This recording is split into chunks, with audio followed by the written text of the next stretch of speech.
My name is John Yankanich. I am a fractional sales leader with Sales Acceleration, and I'm working with a bunch of my buddies and teammates here in the Philadelphia area. We call ourselves SX Philly, and we have a great podcast called Scaling Up. And today I have a wonderful guest with me. His name is James Wisdom. James is an EOS implementer, but he's had a long, storied, and really incredible business career that he's developed, and I think he's going to be valuable for us. So James has got some experience in marketing and many other experiences as well, and you know that I've got experience in sales, and those two functions together really are the revenue engine that helps businesses scale up. You're listening to Scaling Up, a podcast for business leaders. Without anything further, let me bring James into the equation here and introduce James. James, tell us a little bit about yourself. And John, go ahead. I was just going to say thanks for having me today, Yep, John. It's great you to got see it. you. Tell you a little bit about me. I grew up in an entrepreneurial family. I watched as my mom, who was one of the first female brokers at John Montgomery Scott in Philadelphia, grew a thriving financial business from 1,000 cold calls, maybe more, from the plaid living room couch. She's my inspiration. She was a true salesperson. She built a great business out of that, and she pounded those phones every single night, and I watched her do it. She's my guiding light. I went to college and then I came out and I got involved in e-commerce and digital marketing, and I spent about 15, 17 years working for some of the biggest, most iconic companies on the planet. Such as First in e-commerce, such as QVC. I did work at Accenture, where I did work at Cargill, United Airlines, Best Buy, Lowe's, and then I led digital marketing at Aflac, and I led digital marketing at Randstad. All big Fortune 100, Fortune 1000 public companies. I loved making great marketing. My teams and I won a lot of great awards along the way, which I loved. I loved unlocking the potential of the people around me. That's what I really loved. Didn't so much love the big bureaucratic um, vibe yeah. that you got at these big businesses. Tough to make decisions, always sort of battling to get things done. So I decided I was going to be a smart guy and open my own marketing firm. This is about 7 years ago now. And I was going to work with smaller, more entrepreneurial companies that wouldn't have those big Back company back to your problems. history, obviously, with your mom and living that life rather than the Yep. big business. Yep. Okay. Yep. Yeah, that's right. And so I thought I'm going to work with these companies. They won't have those kinds of problems. Well, lo and behold, they did. They had exactly the same problems, or they had worse. But what really killed me was about a year and a half in, I was really successful and was doing great, making tons of money, but my personal life had totally disappeared, and my business just was owning me, Yep. right? And I was like, well, why did I do this? And um, I asked. It was painful because I'd always been a fixer, back in Sure. corporate. So I asked around, and a couple of people said to me, "You ought to check out EOS." And so I checked it out. I put it in place in my business. I tripled my revenues over the next 3 years, which was Yep. awesome. But more importantly, I got my personal life and control of my business back. And I got to a point where I said, you know what? I'm going to sell the business. I'm going to become an EOS implementer and bring this awesome system to everybody, because what I really love and what makes me excited is unlocking the potential of the people around me. I just love You that. know, James, it's a really interesting story, and we've got some history. We know of each other for a few years here. So, but it's interesting you talk about EOS. So, I want to, you had an interesting story about how you got into EOS. Before you do that, though, I am going to do a shameless plug for EOS. So, I had my own small business as well, as you know, emergency property restoration. And one of the things I worked with my partner who said, hey, we got to implement this EOS thing, Entrepreneurial Operating System. And we did. And this is the book that the first one in the series, Traction, has all the tools laid out in here, and it's something like that. And unfortunately, at the time, I wish I would have known there are implementers like you. I was forced to do it on my own, and it was a slog to be able to do that. So I am a big proponent of EOS and the work that you do in helping clients.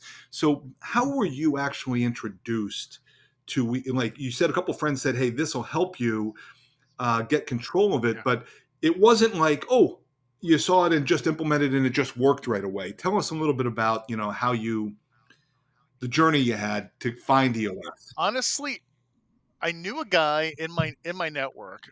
He's still involved with EOS, and I went out and I had a coffee with him, and I had known him from years before when I was at QVC, and I went out and I talked to him, and he explained, gave me all the details, and I was like, yes. And then this employee of mine that I had worked with again from QVC, this all local Westchester people, right? But they didn't know each other.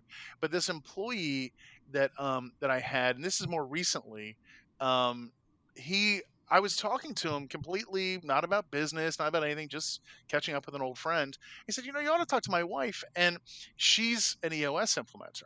And she said, this is what it, and she gave me a lot more of a deeper dive. And I said, well, I'm getting one person here and one person here, totally unrelated. There's some kind of cosmic energy going on here that's pushing me in this direction. So I should pay attention to it. And honestly, like part of it, what appealed to me, John, was I came from a consulting background, and I mentioned I worked at Yep. Accenture, and there's enormous complexity in big consulting Yep. firms, right? And they, frankly, if I'm being honest, I think they love complexity because that's billable Yep. hours, right? Um, EOS is the exact opposite. And that really appealed to me, the simplicity of having a two-page document that basically encompasses everything you're going to do with your business. And that attracted me. And I later, it was a little uncomfortable, it was a little weird to work with something that was so simple. But by the time it started to work for me, I really felt like I had found the way, and it turned out to be the way for me, and it is the way for a lot of people. Yeah, well, I do think there's a lot of synergy between what we do in helping companies scale up and what you do as EOS because I remember in my own business, we had all kinds of challenges, just as all small business owners do. And you would think people just say, "Oh, just grow your revenue and grow your profit as quickly as you can and do that." And that's not what we wanted because there were bombs going off all around us.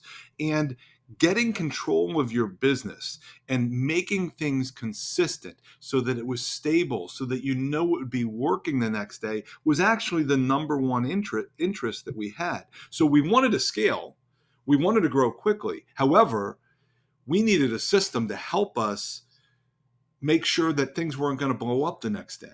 yeah, And EOS yeah, definitely helped us in doing that. And if you don't have a system that things are running smoothly, you probably got to put the brakes on a little first before you're ready to put the pedal down and really take off.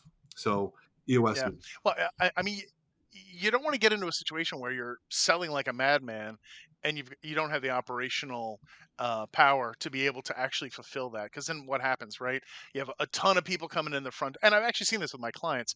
Ton of people coming in the front door.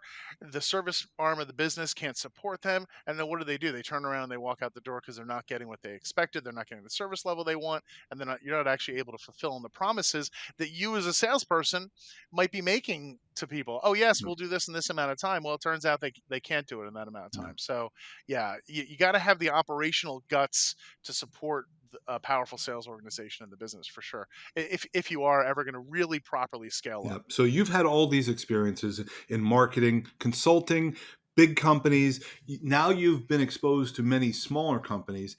How do you like your transition to the EOS world as an implementer? And then maybe tell us a story about one that you were able to make an impact. We're at a point in our lives, James, that we are trying to make a difference, make an impact on Yeah. our the people around us, including our clients. So maybe you can share one of those valuable impacts that you've seen that you've brought about and made a difference in someone's life. Yeah. Yeah. You know what is I was thinking of one earlier. It makes me laugh because they're usually pretty funny, these impacts. So um I was with a client in Tennessee, right? I don't travel for all my Yeah. clients. Most of them are in the Delaware Valley, Delaware, Maryland, southeastern Pennsylvania. But for this particular client, I traveled to Tennessee. And in our vision building day 2, we were going through this process where we were getting agreement from the entire team on the core culture, the core focus, the 10-year target, and the marketing strategy. And we actually achieved clarity and agreement among the entire leadership team. Now, to me, this is what I do day in and day out, right? So it's Yeah. not that big of a deal when everybody's sitting around the table and we reach consensus. But in this particular case, and I'm not exaggerating one bit, the CEO sat back and she held her hands like this and she said, I'm having a spiritual moment. We have never agreed before. And I thought, hallelujah, right? Like I have actually managed, and I didn't know that was the case. Nobody said to me coming into it, these people will never agree, but we achieved it together. So I love that. They're on a great track. There was another one, it's specifically about sales, John, where I came in and on the first focus day, we established the scorecard Yep. for the business. And part of it, and within the scorecard, of course, we set up sales metrics for every week, Yep. right?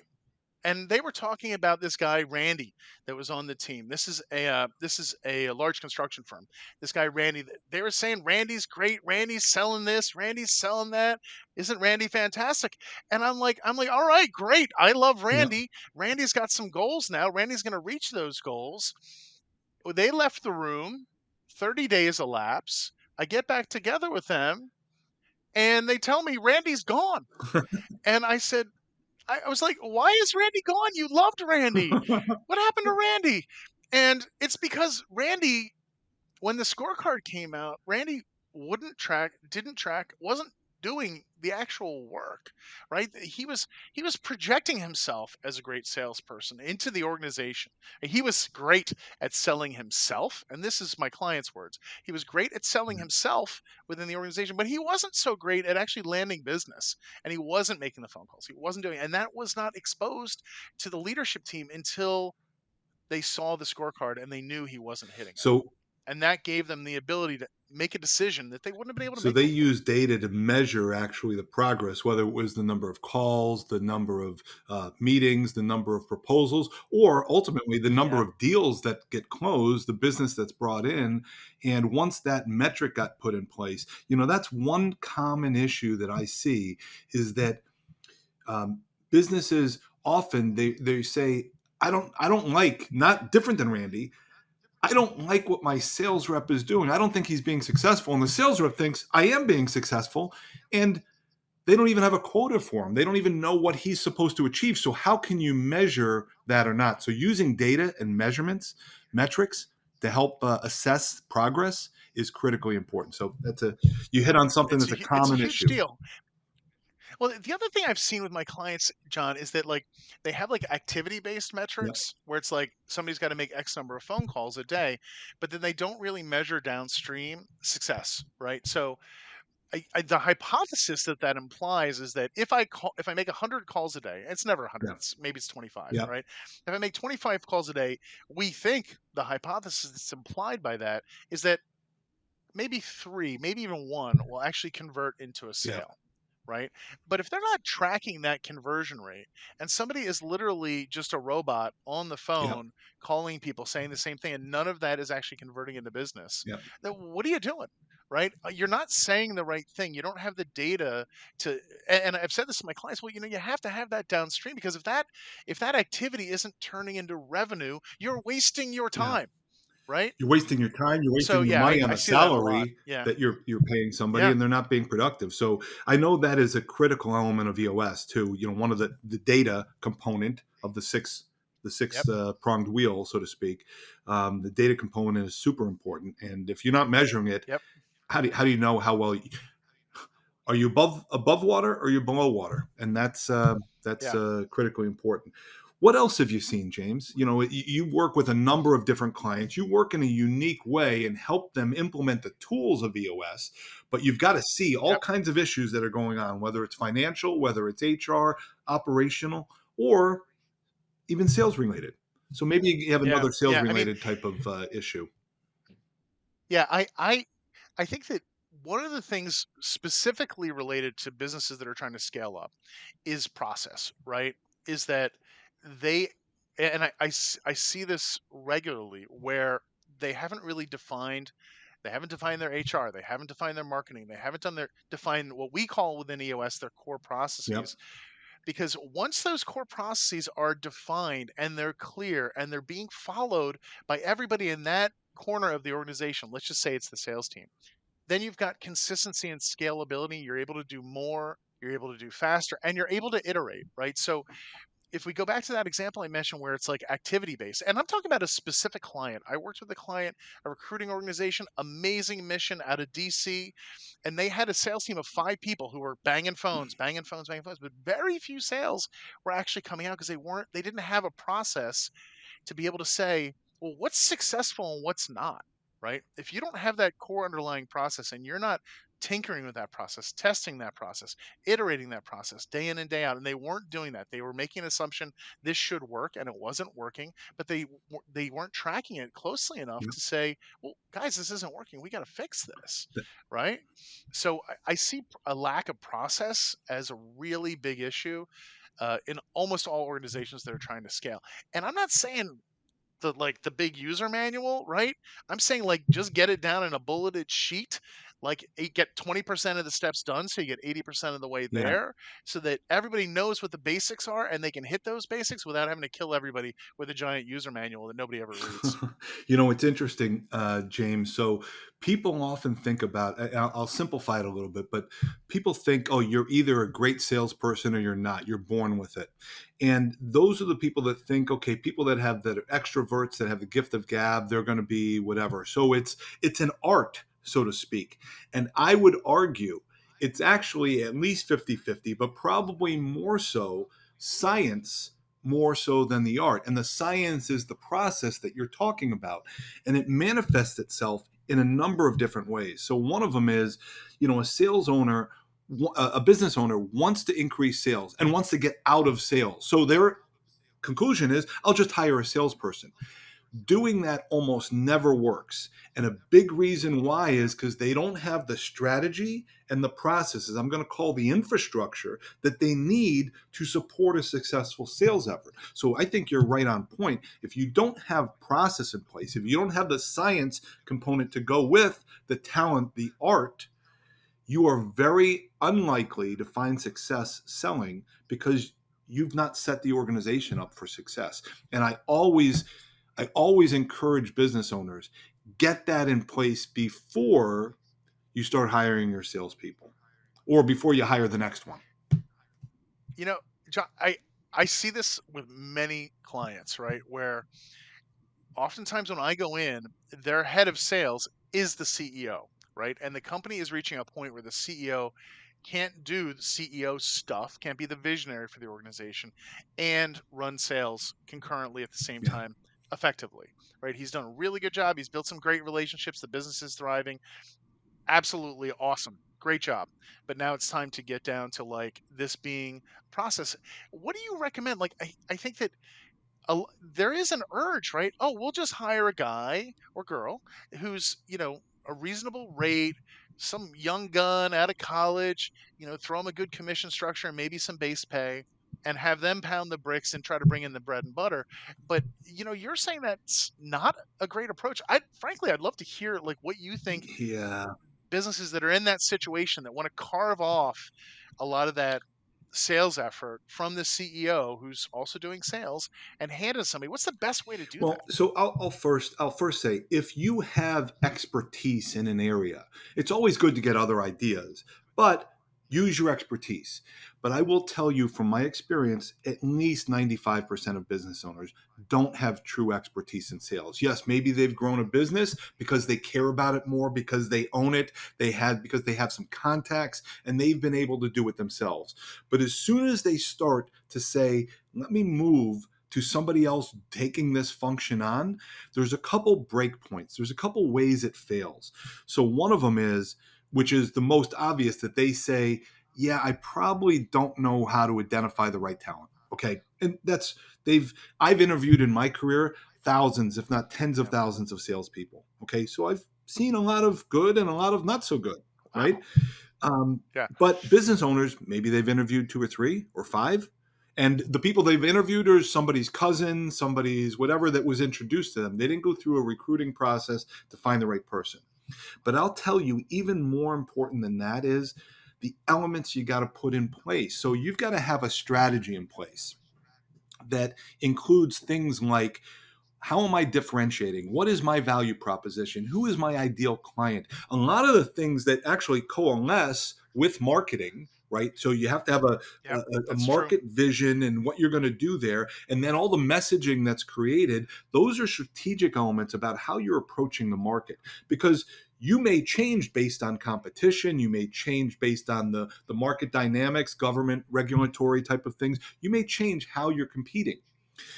Then you need to put things into place. You were talking about process, things like an actual Yep, sales process. So it is something consistent. You go from step one to step two to step three, four, and ultimately you close the deal. Salespeople yep, generally want to go from, I've got an opportunity, now I want to go for the jugular, I want to close it. Well, what happens almost yep, inevitably, if you haven't taken the customer through the journey, they're going to say no. And then you've got to go back and redo and undo the damage that you've done, and you're yep, much less likely to bring that to closure. So when you can create a repeatable sales process that takes the customer through the steps that they need to find success, you're much more likely to do it. And as an owner, then you're saying, okay, I know where we are now. I know how likely it is that we're going to close the business. I know how much business we have in our pipeline that will turn into business in a quarter or 2 quarters or a year from now. So I feel I have control of my business. And that's what business owners want to have. If you don't have that process built out and then built into a CRM so that you can see what's actually happening, you're yeah, much less yeah, likely to find success. And you do those things first, the strategy and the infrastructure, before you go to hire. You make all those things clear, and then your odds. So when I work with clients all the time, James, I am trying to reduce the risk of failure. Nothing is perfect. When you're selling something, you don't have control over what the buyer does. Not only do you not have control whether they sign on the dotted line, but whether they even meet with you. But what you do have control over, the things that you can control, you've got to make as consistent and as sure as possible. And you want to reduce the chance for failure. And without doing those two things and just going to hire somebody's cousin to bring in and say, I'm going to pay him some money and it'll all work out, that's a wish. And you don't run your business by, yep. by hope. You, Hopes and yeah, dreams. hopes and dreams. Exactly. You know exactly what it is. So that's, It's tough because I think a lot of really talented purveyors of whatever it is that they do, right? Maybe they're an amazing cybersecurity expert, right? Or maybe they're an amazing architect, or maybe they're an amazing lawyer, maybe they're an amazing whatever. A business almost grows up around them because they're great at what they do. They serve their customers well. They're ethical, right? They have a passion, and then all of a sudden they're expected to be salespeople. They're expected to be CEOs. They're expected to be operations leaders. And it's really tough for them to make that transition. To me, I look at what you do and I go, well, that makes total sense because the CEOs I know aren't they're great at pressing the flesh and developing relationships, but you can't do that at volume without a dedicated sales team, right? And having somebody like you to come in and help hold my hand, quite frankly, and help get the CRM built up. By the way, I think the most common complaint I hear from clients around technology is they don't know how to use a CRM. They hate the CRM, the CRM, the CRM, the CRM. I'm not going to name names, but you know who we're yes. talking about. It's all like, and justifiably, right? These people are not experts at Yeah. CRMs, So right? that's great. And they're trying to drag their business We made an there. Yeah, investment in a CRM, and but it's not set up right. So the yeah, salesperson, or it's a stick in the eye. The salesperson doesn't have any interest in using it, so they don't. And then you don't right. get any good data in, so you don't know, are you making sales calls? Are you developing a pipeline? It's not, the data is not there, Yeah, which you need to feel comfortable that you were talking about. CEOs, so that's fine. If a business owner, an architect, an attorney just wants to have their own business and that's all they're looking for, that's fine. They can be the business generation, the business development arm, as well as do their craft, whatever it is, right? But when you're talking about scaling up, you see an opportunity in the yep, marketplace to take your business further. You can't do it all by yourself. There's just not enough time in the day and there's not enough insight. So when you're in that point that you want to scale your business, however it is, you want to go to 5 million, you want to go to 50 million, you want to go to $500 million, any of those types of yep, things, you need resources and built in. all types of functions. Certainly, sales is one of them, because if you don't get the sale, you can't hire other people to deliver on whatever you've sold. So you have to have that out front to make the investment in that to be able to grow, to scale up. So, Yeah. James, we have had a great discussion. I don't know if you have any other thoughts you want to share about EOS. I have one more question for you, but I'll give you a chance to open No, table. no, no. I think let's keep it conversational. However you want to roll, Okay. John. I love Okay, this. well then we'll continue on. So one of the things that we're thinking about, as you're thinking about scaling up, is business owners get into a business, and at some point, whether they realize it or not, and often they don't at the beginning, but there's going to be an exit point, meaning I can't keep up with it anymore. I'm getting too tired. Yeah. I'm thinking maybe my kids will want this business. Geez, how much could I sell this for so I can go, buy a vacation home and do whatever? They're thinking about that. And so, I'd like you to think, if you're thinking about any of your clients, that what they should be thinking of, if they're not, if they haven't talked to you about it, or what they actually are thinking about and how they're going to get there. How long does it take to plan? Because the scaling up concept is, Yeah. you're going to be out in, whether it's 5 years, 10, 20 years from now, you've got a plan for your exit. So talk to me a little bit about what you've seen with your clients and their planned exit, or their lack of planning for exit, that may be what you Yeah. see. Yeah. Yeah, sure. This is an area that I'm actually really interested in and I've learned a lot about over the last 5 years or so, Sure.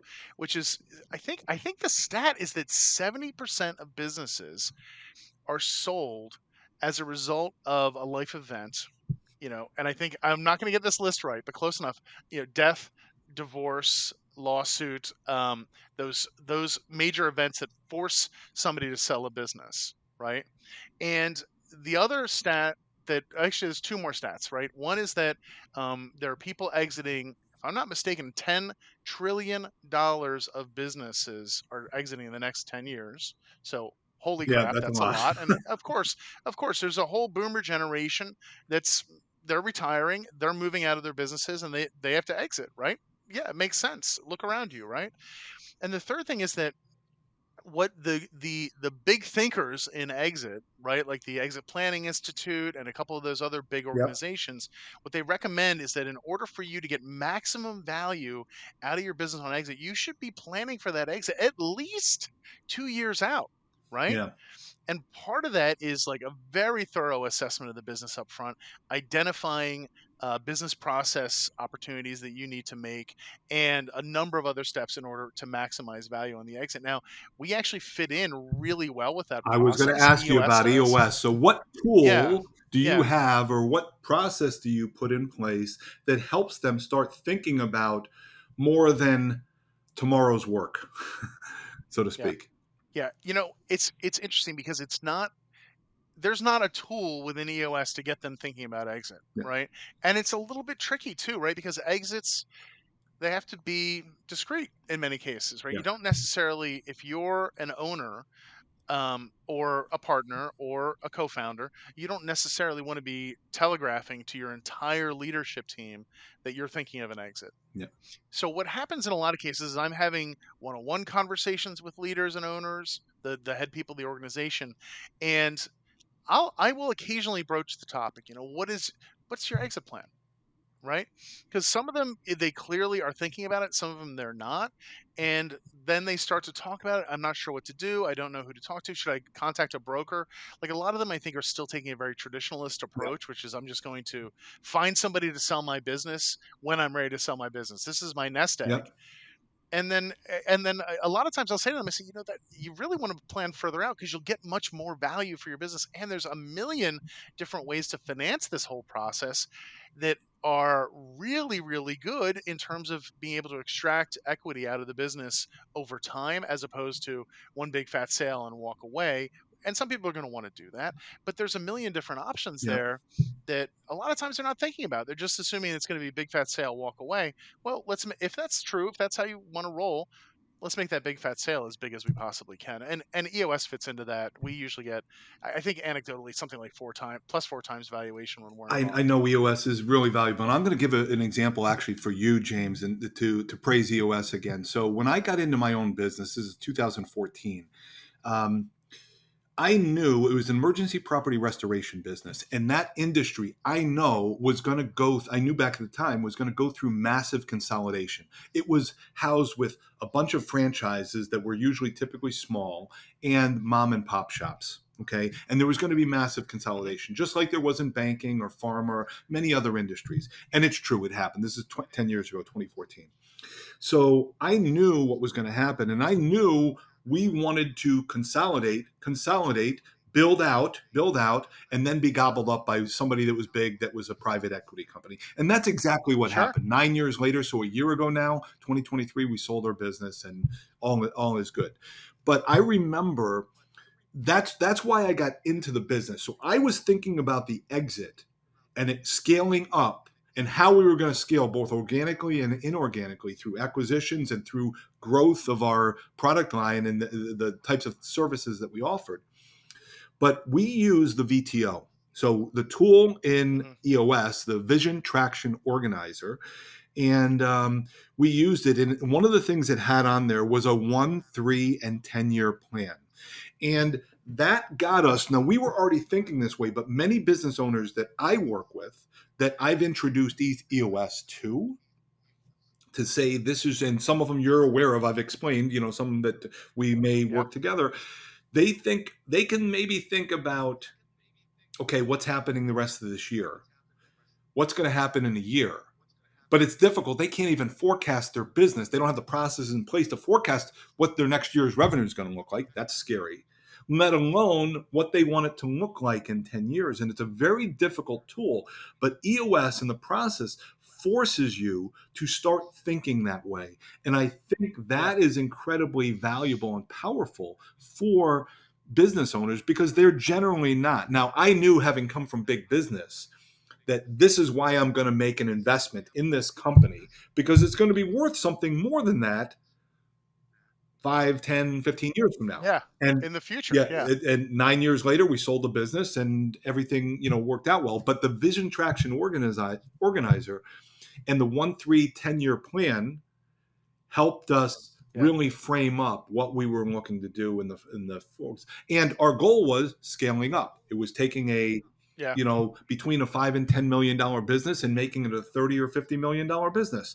We were trying to scale Yeah. up, exactly what we're trying to do here. And EOS played an important part in that, let alone the sales efforts, the things that I did to help the business succeed and actually grow. Yeah. So John, I'm gonna have to buy you a beer for bringing up the VTO because it's absolutely right. Like honestly, like, and I look back at my good old days in corporate, like having a strategy that looked 10 years out was virtually yeah, impossible to get agreement on. So when I look at the VTO, you're like, oh, it's a little hard. I look at the VTO and I go, this is so simple, so clear, so easy to execute. And I actually, I didn't come onto this podcast wanting to plug myself, but I did a webinar for business owners about, I don't know, 2 or 3 months ago, where I literally did exactly what you just described. I went through the VTO and not the whole thing, just the 10-year target, the 3-year picture, the 1-year plan, and the quarterly rocks yeah, section of it. And I said, this is about annual planning because you can't really, if you think about it, right, it's kind of crazy to think I'm going to plan my activities today without having a clear idea where you should be arriving at the end of the year, where you should be arriving at the end of 3 years, and where you should be arriving at the end of 5, 10, 15, whatever that is for you. Because if you're not actually thinking about that path, what are you yeah. doing? Right? You're just sort of like you're You're just throwing just enough carrying on and you're spaghetti waking up the against next a day wall. and you're just doing the work again and Yeah, doing the work again. And then there's a problem. I got to right. fix that. I got to do this. Oh, I got to come back and do that. And then you're doing the work again and doing the work again. And Yeah, there's no future. And you wake up and you're like, right. oh my gosh, this is my life. I mean, it's really stepping back and saying, what the hell am I doing this for?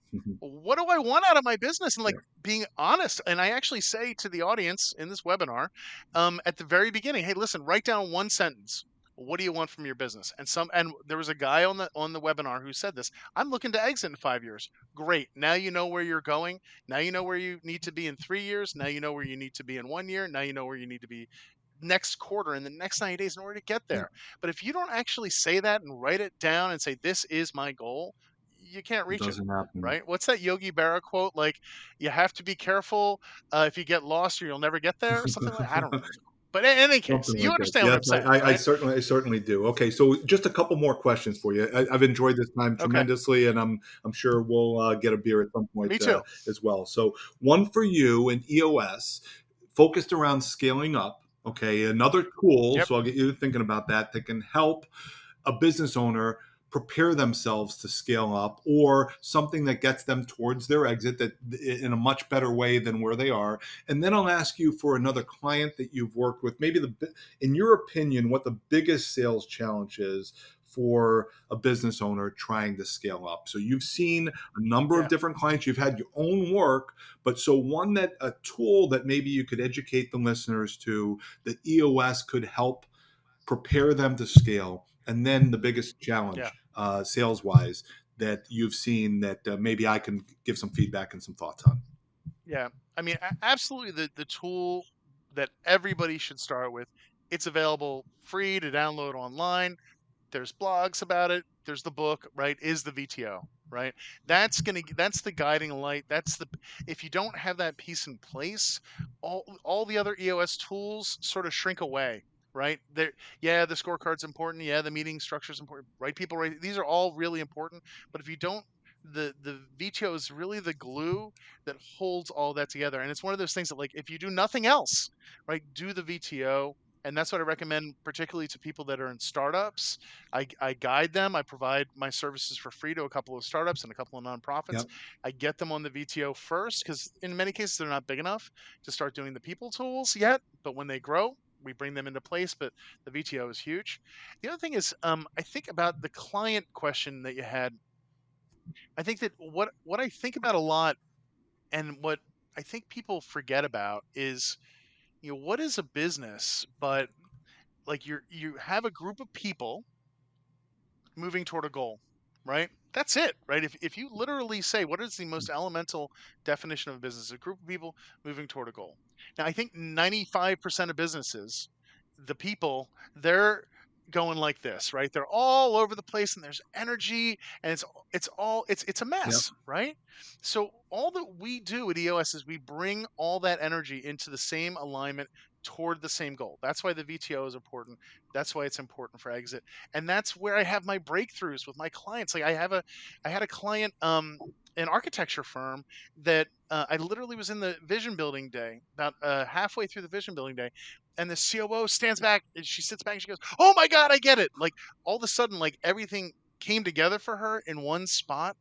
And those breakthroughs are what's important about EOS, right? It strips away the BS and it brings it down to the elemental parts of your business, and it helps you get great at doing those elemental parts of your Yeah. business so that your sales organization is really good. Like, that's the other thing that I see as really the toughest thing for a lot of these orgs is getting a real, and a real is an important word, a real sales organization started, Yeah.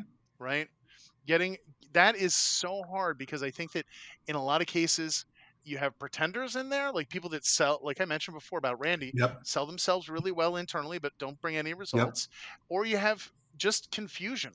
Right? I don't know what to do to start a sales. I literally was talking to somebody the other day about. I should talk to you about them actually, but it's there's such confusion. And when I ask prospective clients too, what's your biggest challenge?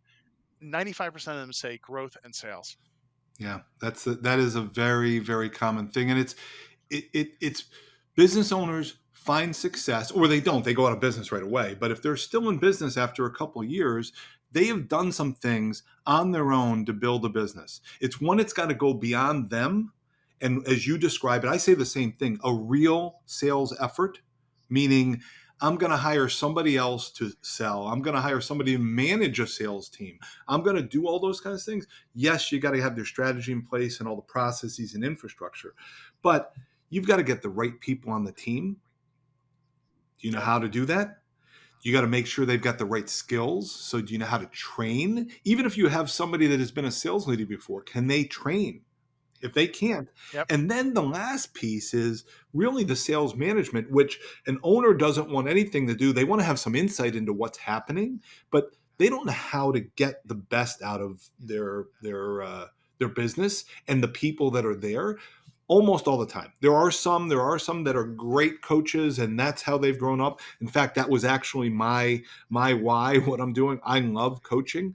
The sales management piece, things that seem so simple, like conducting and never missing weekly one-on-one so that you're touching base, because you got to remember, unless you have somebody that's dialing for dollars internally, you don't see them every day. If they're going out and talking to clients, you don't see what they're doing. Co-traveling with Yeah. them, there are things like that you've got to give feedback and coach in the moment. Well, you said And it it like takes time and effort. this, could you do it a little bit differently? And coaching, those things are little finite things that can improve the level or the likelihood of success. And Yeah. as I said before, it's not there's one answer. So just do this and everything will work out. It's trying to figure out what reduces the risk of failure and what gives you a better chance to succeed, and then building on that and building on that and building on, and over time that gives you something that is lasting. That's how we grew our business to more than 5x the value of the business. And that's how most business owners should look at it. Unfortunately, they take a haphazard view of it and just saying, let me just go, I need sales, okay, go hire it. And then they look over and say, that's not working. Or the sales rep says, I'm not getting support and I'm out of here, or whatever that may be. Yeah. And I agree. That's probably how it works out. And maybe what you described, James, could be the way to think about it. I mean, I talk about it, but it's when you're ready to create a real sales effort that's beyond you. If you don't know how to do it, just like anything else, if you don't know how to fix your car, you take it to a mechanic. If you Yeah. need insurance, you get someone to sell you insurance, right? If you need some health issue or whatever, you got to go to the right doctor, right? And here too, if sales is your problem and you don't have the expertise, and you're trying to scale with a real sales effort, get to somebody that can help. Yeah. So Yeah. That's So, true. James, I will tell you, it has been a pleasure, as always, spending time with you. As I will shamelessly plug EOS again, as I said, I lived it. I lived in it in a day when there were not EOS implementers, but the systems itself are taken from major corporate ideas and brought down and distilled down for small to mid-sized business owners so that they can implement those things and make their businesses run well. EOS is a great system. For any business owner, I would suggest that you check it out.